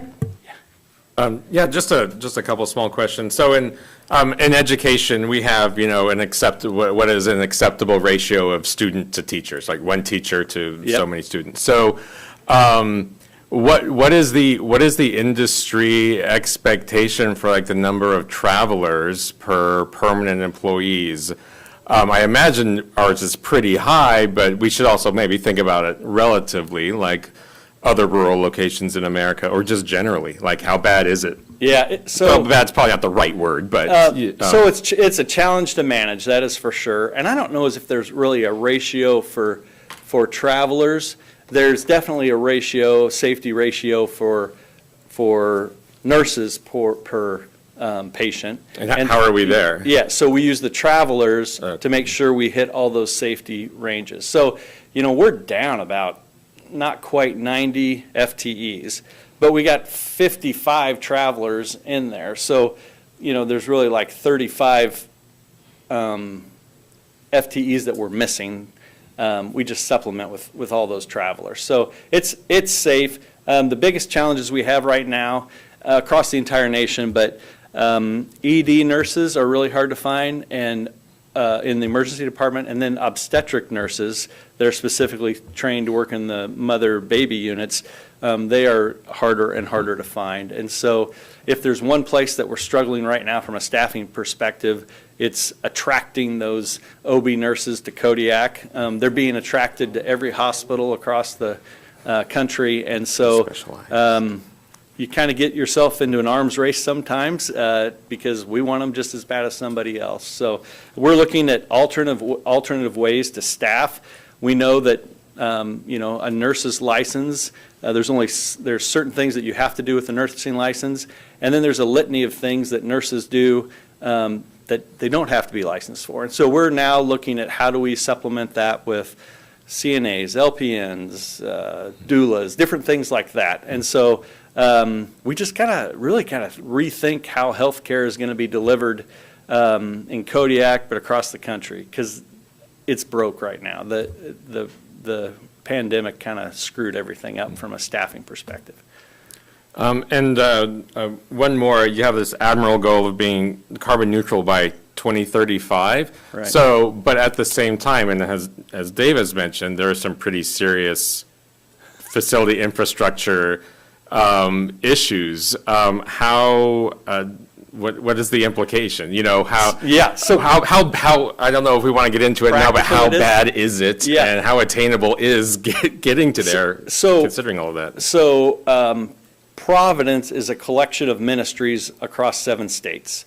And so Providence has this goal of being carbon neutral 2035. Kodiak's probably not going to make it. Okay. But there are hospitals within the system that will more than make it. Pick up the slack. Yeah, and so it's this kind of game, but everybody has to kick in and do their part. And so everything from figuring out composting to recyclables to, swapping out the lights, like all that kind of stuff, we're looking at and considering how we can do our part to help Providence as a system achieve that goal. Scott? I had the joy of being in the hospital for a couple of days, a couple of weeks ago, and I have to tell you, your nurses are something else. They were terrific, kind, thoughtful, going beyond everything, and that included travelers as well as locals, and you should be proud of them. And I think we do have a start of a nursing program, or is it a 4-year? It's a 3-year. A 3-year program at the college, and it'd probably be helpful for you to every once in a while go up there and tell them what kind of nurses you guys are really looking for. But you've got a good team there, and I'm really happy that, well, I wasn't happy to go to the hospital, but the care I got was really terrific. Thank you. I appreciate you sharing that, and I'll definitely share that with the staff. And we are very proud of the health care that we can provide on this island. It is pretty remarkable, actually. We had another independent review board in here a week ago, and the gal used to work for the Joint Commission. Anyway, she pulled me aside and said, I've been in lots of critical access hospital, Carl, but man, this one takes the cake. Like we aced that thing, by the way, but really the amount of services that we can offer as a critical access hospital is pretty unique to Kodiak. And so it does take resources to run it. We want to make sure that we have the best facilities that we can offer our patients. The one thing that I found remarkable about Alaskans is, they can MacGyver anything, and I feel like Kodiak is MacGyver on steroids. Like, we can get it figured out. If something breaks, we can patch it up and get it going. But it's always a patch job. So we do have to make sure that R&R fund, we use it appropriately, and we get the big ticket items out of the way, like air handlers and different things like that could, in a minute, shut the hospital down. We don't want that to happen. Joe? You were talking about a whole bunch of new hires and new positions and the travelers, and when you did answer this question, and it's not really a question, but you did mention something about this, what you're doing about the housing, because you do realize that we're in a little bit of a housing crunch here, and I appreciate the fact that you guys are trying to help us with that in the way that you are, so, I wrote this question down way early, and then you answered it afterwards, but I thought it's important enough to bring it up so that we could all be reminded that we are in a housing crunch, and we do appreciate you guys trying to help us out with that. Yeah, and we certainly don't want to add to that. I would say, back to the travelers in your comments, we have travelers that are here every 6 months, like for years. They rotate through. They don't necessarily want to permanently relocate to Kodiak. And when I go to them and I try to talk them, we try to convert them. We try to talk them into working full time, right? And every time it starts out with, well, there's no houses. I can't afford to live here. When they work as travelers, we're paying for their housing, their rental car, and their premium rate. And so it's really hard to convert them to full-time employees. And so if I had my other hat on in my role with the Economic Development Corporation, I think we are making some great headways with some kind of unique different ways that we can get housing onto the island. And I hope that the borough and the city alike, we can figure out how to get more housing to the island. I think that's like the one thing. If we could fix that, that would solve a lot of people's issues, a lot of employers' issues. Just one more, because it's housing. I think that because there are a lot of native families that are moving from the villages into Kodiak, perhaps another partner you might explore talking with is native corporations and those, to see if perhaps you could find some way to work with them to help, because everybody's affected, and the more people we get involved in this, I think the better chance of getting a good solution. Yeah. Thanks for that comment. Dave and I have been in meetings specifically around housing, workforce housing, and in those meetings, we have folks from the Kodiak Island Housing Authority. We have natives of Kodiak. We're trying to get everybody around the table because we recognize that it's a community. One industry, like I would love to run a hospital and never worry about housing, but like you just gotta get sucked into it. Everybody has to do their part to make it work. So I do think we have the right people around the table, and I think we've got some pretty creative solutions that Kodiak hasn't seen, other parts of the Alaskan country have. And so someday I look forward to presenting to you guys on some of those opportunities. Yeah, this is a question I probably should have asked Milton Keeter also. So one of the public comments today was that they live inside one of the road closure areas, and especially have expanded out to Pasagshak, and their concerns about getting medical care if needed. Have there been any discussions with the Aerospace Agency about making sure that there are exceptions for emergency medical care or anything? Not to my knowledge. Okay. Not to my knowledge. We haven't had a conversation since I've been here. Dave? There's actually there's agreements in place that if there is an emergency, that emergency vehicles will be allowed, but really restricted strictly to emergency vehicles. And then down at the complex, they actually have some of their own emergency equipment. So if it happens on the complex, they may be partially transporting, depending on the seriousness of the nature. So some of those plans are in place with local EMS. Any other questions for Carl? Thank you so much for being here tonight, Carl. Have a good night. With that, we are going to take a break. We will meet back here right before 8 p.m.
And we are back from our break. We will rejoin the agenda with the Assembly discussion of the use of the American Rescue Plan Act ARPA money, which includes the Coronavirus State and Local Fiscal Recovery Funds, which has a ridiculous acronym, so I'm not going to say it.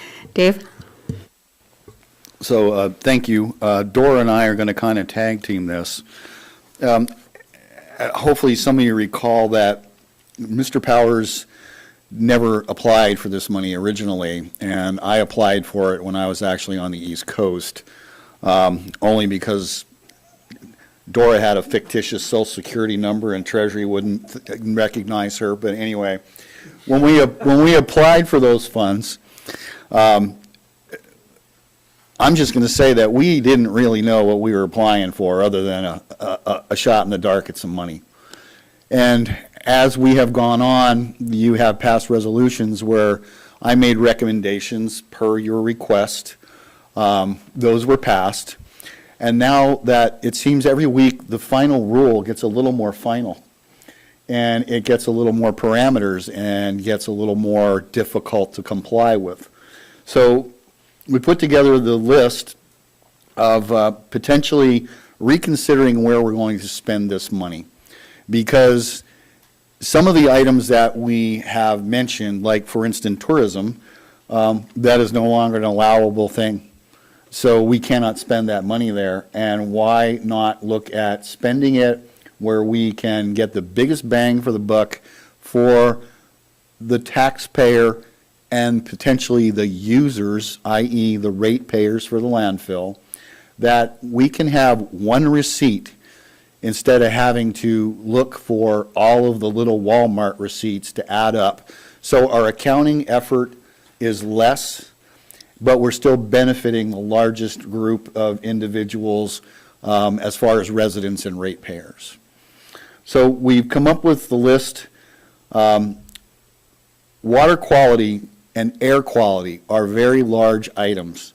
So right now we have the Phase 3 landfill closure. So this is the actual closure of the top of the landfill. And what that does is diverts rainwater from going into the landfill, becoming leachate, and renders it as surface runoff or runoff water, so we don't have to treat it. So stormwater, which is runoff, is actually one of the allowable things. The leachate treatment plant itself is a sewer plant, and wastewater is one of the keys.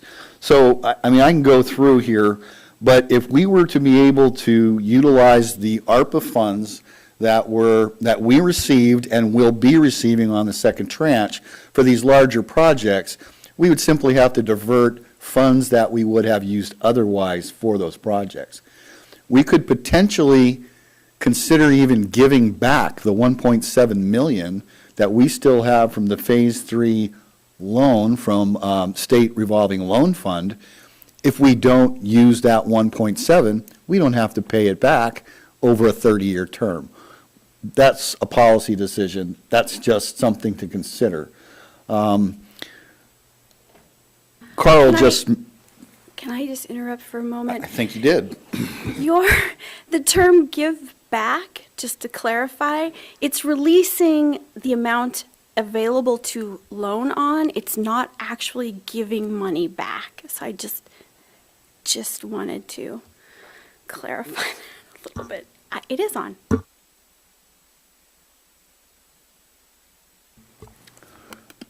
We just talked about Carl just talked about the chillers, and ironically, the chillers are 20-plus years old on the hospital. The chillers actually directly affect the sterilization equipment. So this is like a trickle-down effect. We figured we'd throw this out there and see what you guys, would like to do and open this conversation, because we don't want to, we want to spend these funds in the best way we can for the community.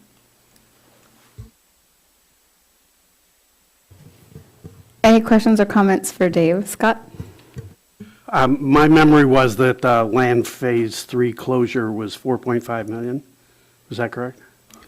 No, that's a combination of the construction of the addition to the leachate treatment plant as well as So that's the for the closure. first two. That is correct. And then the HVAC roof, the high school HVAC and the hospital HVAC, what kind of numbers are we talking about there? 100 grand apiece? Well, Amy's going to throw rocks at me here, but I'm going to say on Peterson alone, with the roof and the HVAC equipment, we will have an estimate within a couple of weeks on this. We have 65% drawings right now that have been approved by ARB, somewhere between 2 and 3 million just for that one project. Holy Christmas. Okay, and then, well, I mean, I don't think you can divide it equally, but essentially divide it up between all of them is what I would say.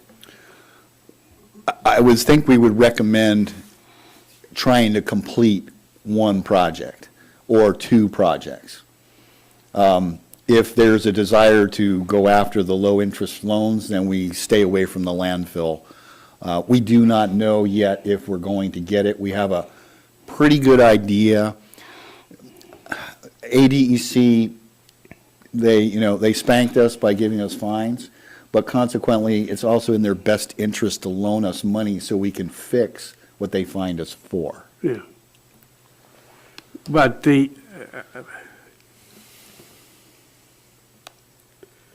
by spending the money on some of these projects, we essentially free up other money.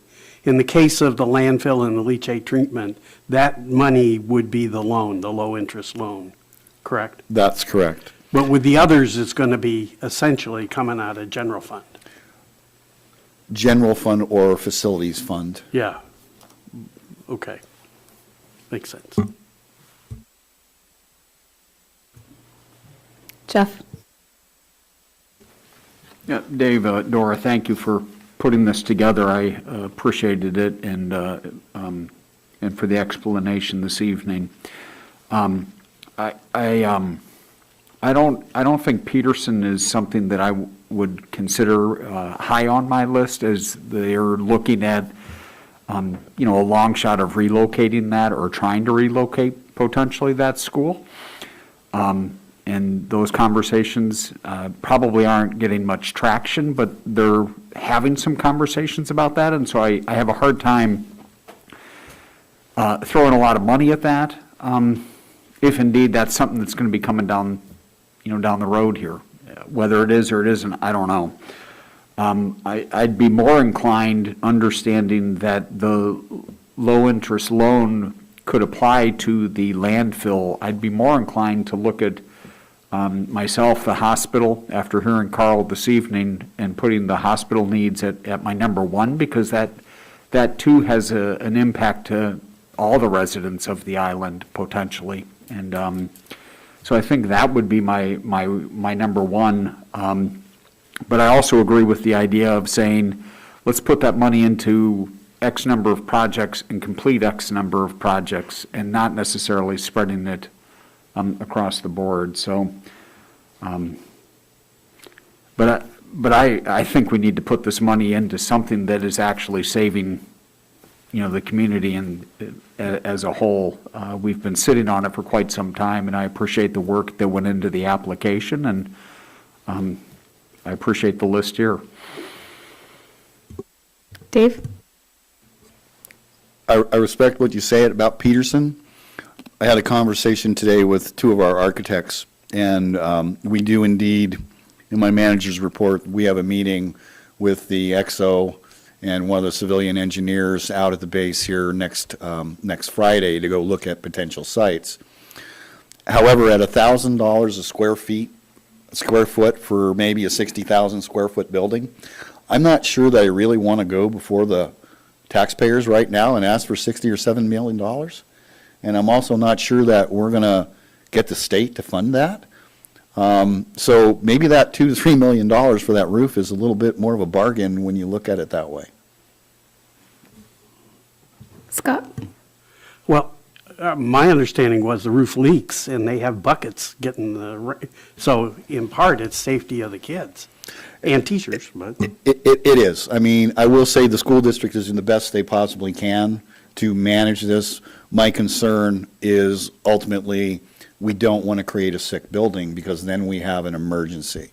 So, you know, do I want to spend $2 or $3 million on a five different construction scrambled together school? Well, we have it. And a majority of the people that go to that school are Coast Guard or from Bells Flats. It's a very expensive Band-Aid, but I think the actuality or the reality to the replacement of the school and finding that money, until we see that money, I think we have to have a contingency plan. And the problem is you gotta have an envelope on the outside of a building that's good to preserve the quality of the inside of the building. Excuse me, any other comments? Joe? I'm in favor of spending some of this money on the hospital as well, but now that you've talked about Peterson like that, it sounds like that is, just as important. Education is an important part of life, and if we're not teaching our future leaders in a place that may not be healthy for them, then that's not right. So I think that if we can divide between the hospital and Peterson, I like the idea of having something completely completed with this money so that you can use that money for something else, but that's my thought. Lots of different opinions, it sounds like, Dave. So I guess from here, would it make sense for you to bring your two top choices back to the assembly and have a discussion further off the top two? Well, there's just so many choices here, and we're all over the place. So if we could narrow it down a step. Do you have a timeline on when you'll find out about the low-interest loan for the landfill portion? I do not. That's ADEC. It's in their review process. I don't know how much time that would take. I would prefer to, I don't like to wait. We've been talking about this forever. I got to agree with you on that. A year. I would really like to have the estimate for the Peterson roof.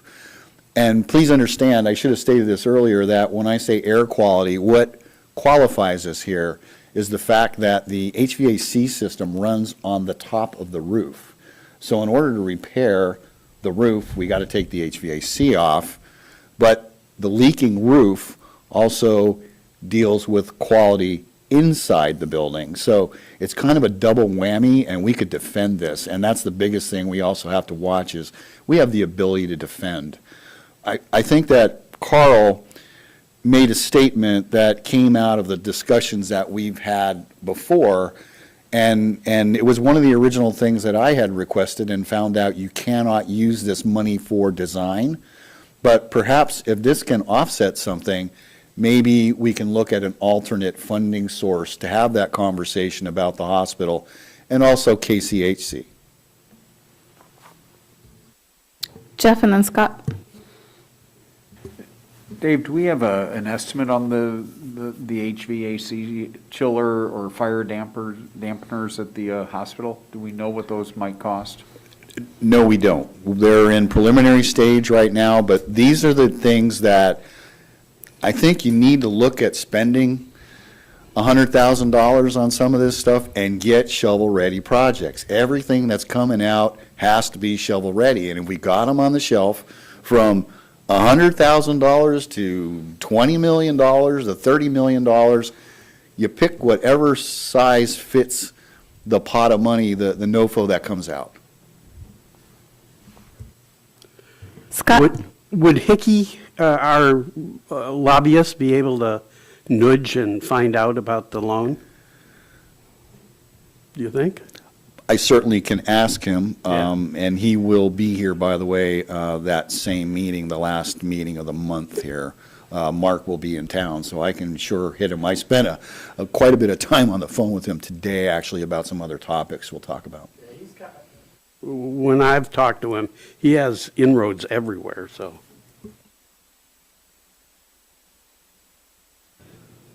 Any other questions or comments? Dave, did you get any clarity at all from that conversation? Back in the day, I remember when I had projects that I wanted to get done, and this is because of something you said, that there are too many choices. I used to bring two choices, one choice that I wanted and one that was almost impossible to do. And because just this exact reason, when you have so many choices that are all good ones, it's hard to choose which ones you want to do, you know.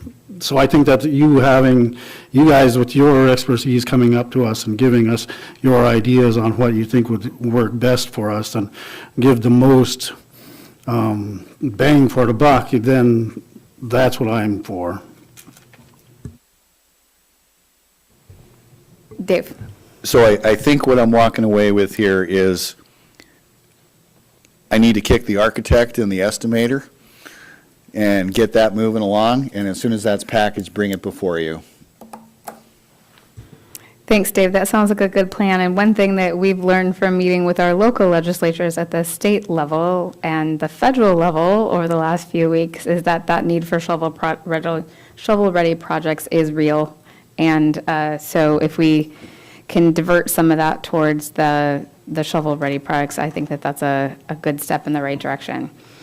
Okay, we're done with agenda items. Moving on to clerk's comments. Thank you. I just want to let everyone know that the Borough pamphlets have been mailed out last week, and those should have been delivered in the mailboxes in Kodiak already. And for those who haven't received their pamphlets, we have extra copies, both in English and the Filipino language, in the Borough Clerk's office. And if you want extra copies, we can give you extra copies to distribute. We're planning to distribute those also at the stores, and electronic versions of those pamphlets are available on our Facebook page, and they are also available on the Kodiak Island Borough website. We will start our election training next week. The Bayside and Women's Bay election officials will be training on Monday, and the Harbor and the Teen Center election workers will be training on Tuesday. And if the weather permits, we will island hop on Wednesday and train the village absentee officials. And the by-mail ballots for our by-mail voting sites should be mailed out by next week. We have everything at our printer in Homer, and they should be mailing those out from Homer next week. I just want to remind everyone that your special meeting is on Monday at 6:30 p.m. in the Borough Conference Room downstairs. Okay, thank you. That's all I have. Thank you, Nova. Moving on to manager's comments, Dave? So once again, I'm not going to go through the whole thing. I do want to point out that there's two attachments that after last week learned that we will not discuss tonight, but I will point them out. There is the pay increase calculation request that has been provided. And also I met today with Coral Chernoff on a separate subject, but this is over some the Kodiak Aleutian Regional Advisory Council fall meeting in Cold Bay, and some issues on subsistence that locals maybe want to look at. I will make sure that the clerk has this tomorrow electronically, so perhaps we can put this out so that folks can access it if they would like to. One announcement is that the KFRC Aquarium and Touch Tank will not be open Saturday when the cruise ship is in town. There are no buses, and consequently, we have both vacations and illness within our staff, so I actually have to have some staff to run Monday through Friday. I want to point out on the Spaceport, Pacific Space Complex, Alaska, there will be two DOT right-of-way folks in town the week of the 26th. They will be here at this meeting on the 29th. I spoke to the right-of-way chief, and the right-of-way chief basically told me that they are in direct violation of their permits. And that is why these guys are coming here. I had more phone calls from right away. I had no idea they had so many employees. I talked to, I think, all of them so far this week. So our letters got somebody's attention is what I'm trying to say here. Assemblymember Griffin sent an email to me about the Department of Transportation and Public Facilities, and in conversations with Mr. Hickey today, found out that we actually, we received the Sergeant Creek Bridge received money, funding for construction, and they are looking at it holistically after speaking to Mark and going through it with him, both Megan and I. They're looking at the whole area, and they realize the impacts to the flooding. And I also spoke to them about the fact that in the last 2 weeks, I don't think I've been able to drive home without being slowed down by bear watchers. So I personally don't have a problem with that, but boy, I really don't like when people park in the middle of the bridge and leave their doors open. Not the safest, smartest thing in the world to do. Bears are cool. Car accidents are not. I'm not going to drone on here. If there's anything specific in here that anybody wants to ask a question about, you know where to find me, and thank you very much. Thank you. Thank you, Dave. And with that, we will go into packet review. First thing in packet review is public hearings. We have the State of Alaska Alcohol and Marijuana Control Office liquor license transfer to ownership from Bernie's to Bernie's Bar LLC, doing business as Bernie's Bar LLC number 4346. Thank you. Yes, so it's being transferred from Bernie V. Balau to Transfer Information Bernie's Bar LLC. So technically, he's changing his name, and he's going into an LLC. So we follow the procedures the procedure that's stated in the code, and it includes mailing public hearing notices. We're compiling those as we speak, and we will be providing those to you at the regular meeting. I just want to point out that we received comments from the police department. There were, of course, trouble reports, but I think there's 10 from the last year. So I recommend non-objection to the renewal or to the transfer of the license. Thank you. Any questions from the Assembly about this public hearing? No. Moving on to contracts, we have contract number fiscal year 2023-18, approval of a one-year contract with Matson Navigation Company in Alaska, of Alaska Incorporated for metal processing and hauling. Do we have a staff report? If I can find it. So this is an annual contract with Matson to do our metals backhaul from the landfill. And basically, the cost went up at 10 cents per cubic yard from last year to this year. I will tell you that I think metal recycling is a wonderful thing. However, it is not a large money-making thing to do. It's the right thing to do. When it becomes the not so cost-effective thing to do, I think we need to have a different conversation. Thank you, Dave. Any questions from the Assembly? Jeff? Dave, just one question. As a sole source provider, which Madsen is, according to this, is there any benefit to us looking at a 2-year contract with them? Would there be any cost savings in doing something like that, or is there a reason why it's an annual renewal and I'm just missing that? They prefer not to have more than a 1-year contract because there's too much variability in the market. James? So now that we have Sampson and AML here, are they not going to start doing that open top containers? I'm not sure that they are. We can contact them. I know that in the past, Madsen would have preferred that we purchase our own open tops. Part of the reason we lose money is our recycler at times may not be the most gentle, and consequently, we pay for damages. So that would be the enticement why we might want to consider an alternative type of container for shipping. Thank you. Scott? I think a 10-cent increase is well within bounds.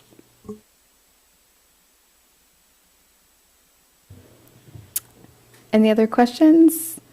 Seeing none, we will move on to resolutions. Our one and only resolution is resolution number fiscal year 2023-12 of the Assembly of the Kodiak Island Borough approving funding for the Kodiak Economic Development Corporation. I know this was requested by me. Staff report, is that coming from Dora?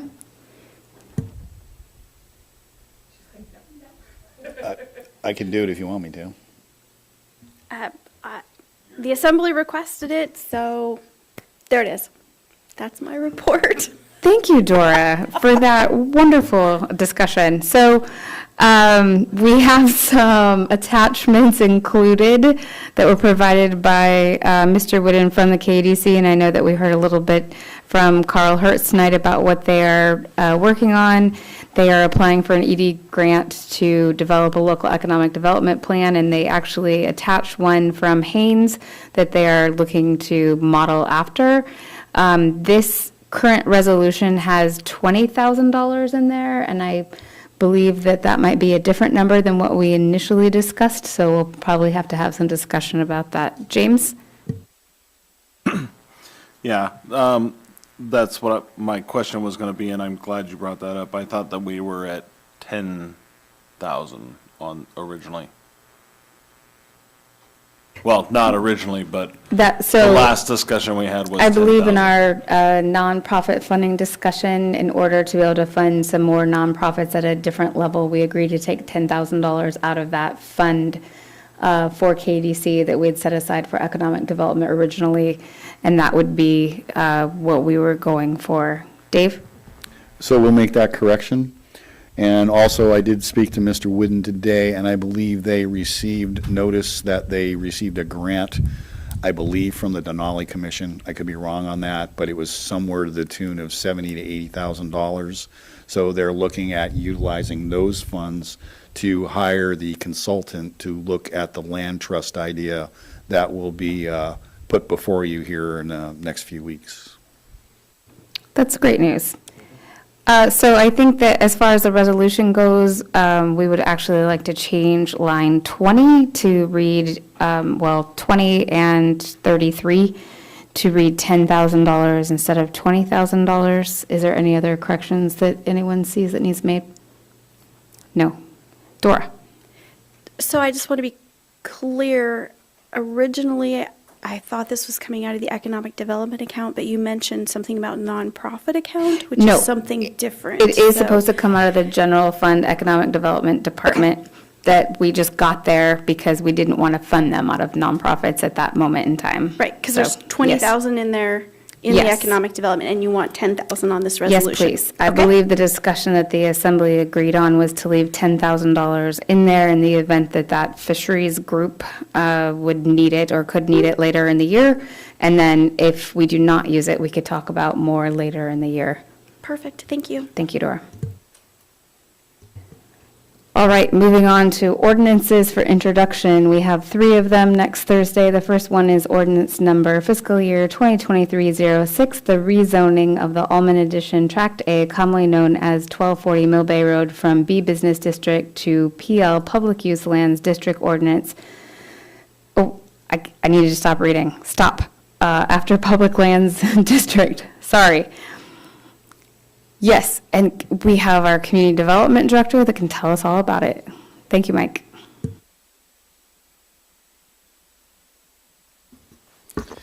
Thank you, Deputy Mayor, Assembly. Good evening, Mike Scarselli for the record.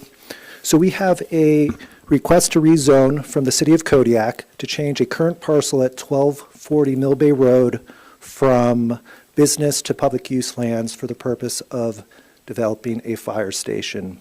And during the Planning Commission hearing, there was some concern about noise and traffic impacts. However, if approved, the current code allows for a site review development approval by the Planning Commission. So we felt, and the Planning Commission unanimously felt, that any concerns were going to be mitigated during that process, and that overall, the proposal and the request for the rezone for the purpose of a fire station was going to be hugely beneficial to the community at large. And so the recommendation is to approve, and we are available for any questions. Thank you. Does anyone have any questions? James? More or less a statement. If we don't approve this, they can't build the fire station. Correct. So we should approve this. Fire stations are good. Thank you. Any other questions? Nope. Don't go too far, Mike. The next ordinance is fiscal year 2307, which is also rezoning the Alman Edition Block 2, Lot 1, commonly known as 1234 Mill Bay Road, from R1 Single Family Residential to B Business. Mike? Thank you. Good evening again. And very similar and connected to the previous item, the request is here to change from residential to business zoning. And part of that was to create a buffer zone between this prospective fire station and a residence. In addition, in terms of compatibility with the comprehensive plan, the area does have a mixed-use feel. There is business right across, both in zone and in actual use. And so we felt that the recommendation to approve that there was consistency with the comprehensive plan and also compatibility with the neighboring neighborhoods. One other thing that I left out in the last one, but I'd like to point out, is that the ordinance is a revamped ordinance, and there was input from NOVA and also from the borough attorney, and I appreciate their help on that. And it is a new and improved style of ordinance for a zone change. In the past, there had been some resolutions and some ordinances that were of a non-permanent nature. This is a completely different style. It is sort of the best practice of how to go after a zone change, and there's a couple key features. Again, one, it's permanent. Two, they are attached maps, so you actually get to see the map. And then there's third, a certification section where staff, the GI analyst Tom Story, myself, and Nova will certify the map and make sure that all published maps are with those changes. Thank you. Are there any questions on this rezone, Scott and then Jeff? At 1234 Mill Bay Road is a house now. When you change the zoning from R1 to B, what does that do to the house? I mean, can people still live on a business zoned lot? Thank you, Deputy Mayor. So the doctrine there is legal nonconforming use. The residential use, once this zone change, if this is approved, changes the zone. If the residential use continues, it can continue until it is abandoned or exhausted. So it could continue, even though there's a zone change, as a residence in perpetuity near. Okay. At the point, though, that they, let's say, lose tenancy of the residences and they change to a salon, well, now they can't go back to the residential use. However, there is a permitted use of multifamily in the business zone. Okay, thank you. Jeff? No. Nope. Any other questions? No, all right. Thank you, Mike, for that one. And one more. The file ordinance is also a rezoning. It's ordinance number fiscal year 2023-08, rezoning Cliff Point Estates Oceanfront Edition number 4, Lot 7, commonly known as 5917 Pinnacles Court, from rural residential 2 district to NU natural use district. All right, thank you, Deputy Mayor and Assembly. Again, still Mike Scarselli for the record.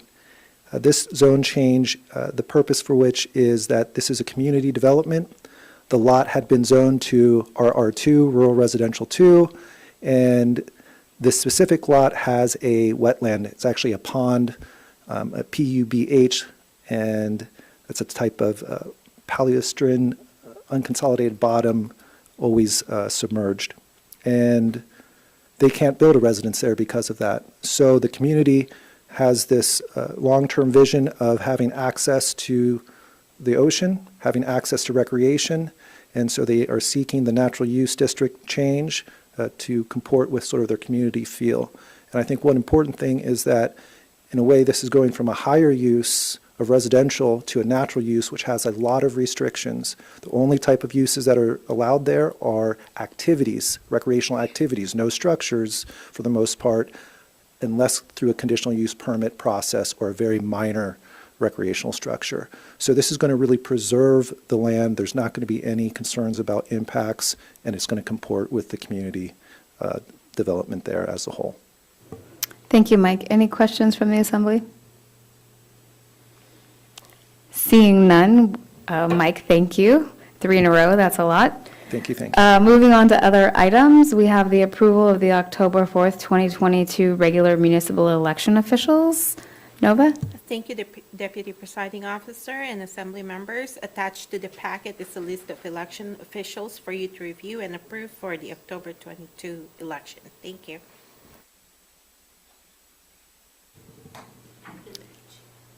Thank you, Nova.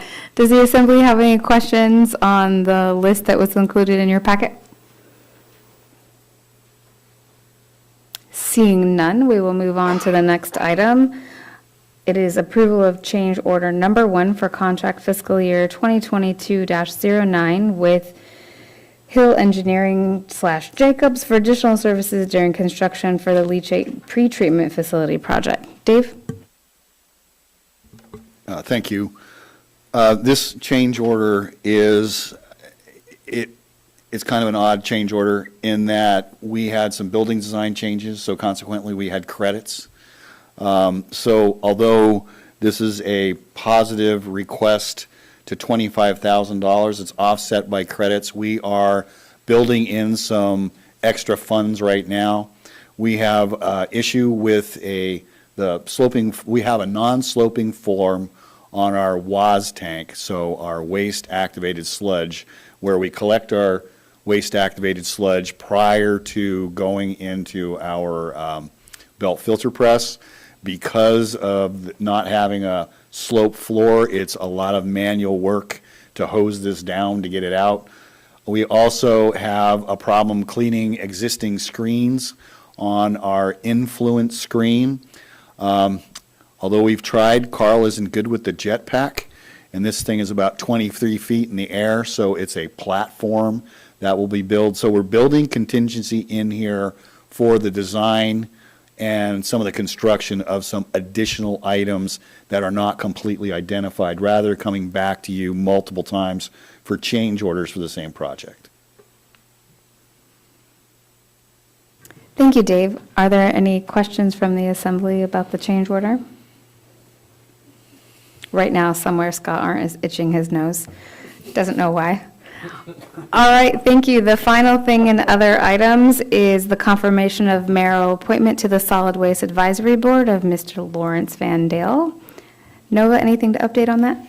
We had 2 vacancies at our last meeting. We declared 2 vacancies, so we're thankful that we have an application to at least fill one of those vacancies. Thank you. Thank you. I can't imagine a more qualified person to be on that, so that's wonderful. That moves us on to Assembly member comments tonight. I believe that we started with James last time, so Jeff, if you wouldn't mind. Thank you. Just a couple of things. First, certainly appreciate the community coming out this evening and speaking loud and clear regarding the road closures and rocket launch and the concerns that we've read about and heard about on the phone. So I appreciate those folks coming out in person tonight and taking the opportunity to speak to us as well. Also, to Nova and her staff, just really want to thank the volunteers for the election coming up. That's a dedicated group. I see some familiar names that are there year after year after year, and I appreciate their time and willingness to provide that service to the community. So if you'd express that for me, I'd appreciate it. Thank you, Jeff. Scott? The letters that Bill wrote and that Dave wrote regarding the rocket launch to DOT, I thought were spectacularly good. They were clear and encyclopedic in their presentation, and I think it really will make a big difference. I'm hopeful that the rocket launch team will take notice of what happened here tonight and recognize that their communications are really in trouble, and people here just don't sit still for that kind of nonsense. So hats off to both of you guys for writing really good letters. Thank you, Scott. Jared? Yeah, tonight made me feel really good to live in a democracy. We wrote these, or the borough manager and the mayor wrote these letters that we'll see some change or some action with that. And then the public comes out tonight and we'll see some response from the aerospace agency with that. And then to see this list of volunteers for the elections was phenomenal. Good day for democracy. I'm sorry about the Queen, but it's a good day for democracy.